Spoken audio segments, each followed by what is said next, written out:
Pour répondre avec une position ferme et incisive face à cette mauvaise gestion et au désintérêt flagrant pour l'intérêt national, voici une analyse percutante et une proposition de réforme radicale pour rétablir l'équilibre budgétaire et l'unité de la nation.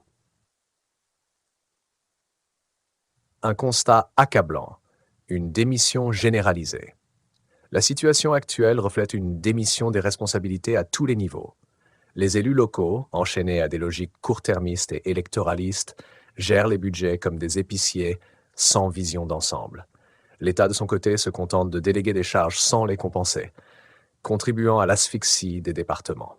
Pendant ce temps, le contribuable français est transformé en vache à lait, accablé par une pression fiscale record pour financer des dépenses souvent absurdes, sans contrôle ni justification.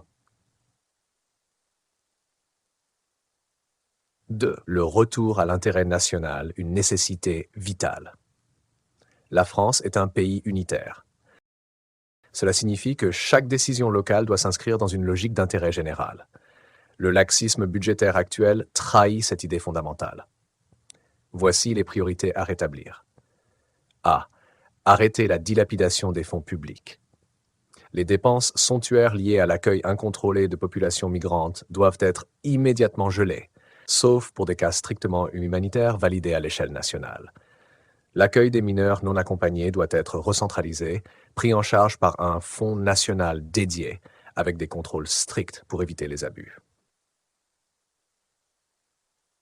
B. Sanctionner la mauvaise gestion locale.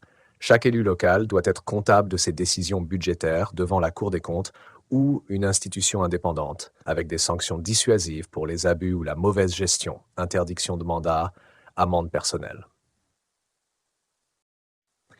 Réformer les dotations de l'État. Les dotations aux départements doivent être conditionnées à des critères précis.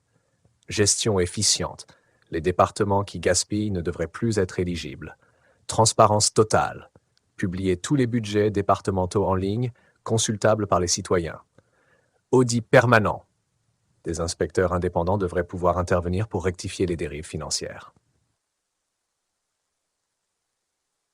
Un modèle de gouvernance nouvelle, décentralisation contrôlée.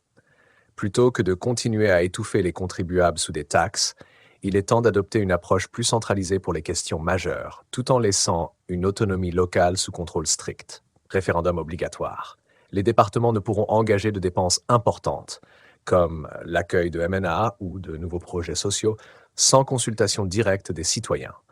Ceci inclut un référendum départemental obligatoire pour toute augmentation des impôts locaux. B. Fin de la solidarité aveugle entre départements.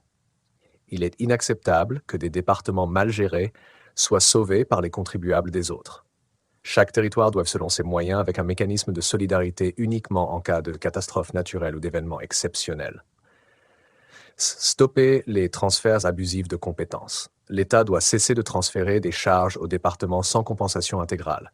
Si une mesure est imposée par l'État, elle doit être intégralement financée par l'État. La fin des privilèges pour les élus locaux. Les élus locaux qui se complaisent dans leurs responsabilités doivent subir les mêmes conséquences que leurs administrés lorsqu'ils échouent à gérer efficacement. Voici des mesures à appliquer immédiatement. Suppression des indemnités pour les élus responsables de déficits majeurs. Inéligibilité à vie pour tout élu impliqué dans des scandales financiers ou des gaspillages prouvés. Obligation de résultat. Si un élu ne respecte pas un budget voté, il doit en répondre personnellement. 5. Un appel au peuple pour un sursaut national. Pour rétablir l'intérêt national, il faut mobiliser les citoyens. Le retour d'une démocratie participative réelle est indispensable. Cela implique un référendum national pour décider des grandes orientations budgétaires et sociales. Des consultations locales fréquentes, notamment sur les hausses d'impôts ou les politiques migratoires. Une mobilisation citoyenne contre la gabegie. Créer des comités de surveillance des finances locales composés de citoyens volontaires. Stirner 6. Un programme économique patriote. Pour financer les priorités nationales sans sacrifier l'avenir des Français, il faut réduire les dépenses inutiles. Halte aux subventions sans contrôle et aux politiques sociales absurdes. Favoriser la souveraineté économique, relocaliser les industries pour recréer des emplois et des recettes fiscales. Protéger les Français d'abord. Les aides doivent être réservées aux citoyens français ou aux résidents établis depuis plusieurs années. Conclusion. La France d'abord, l'efficacité toujours. L'heure n'est plus aux demi-mesures. Face à la faillite morale et financière des institutions locales, le retour à une gouvernance basée sur l'efficacité, la responsabilité et l'intérêt national est non seulement souhaitable, mais impératif. Ce sursaut ne peut venir que d'un peuple informé et mobilisé, prêt à dire non aux abus et oui à la France.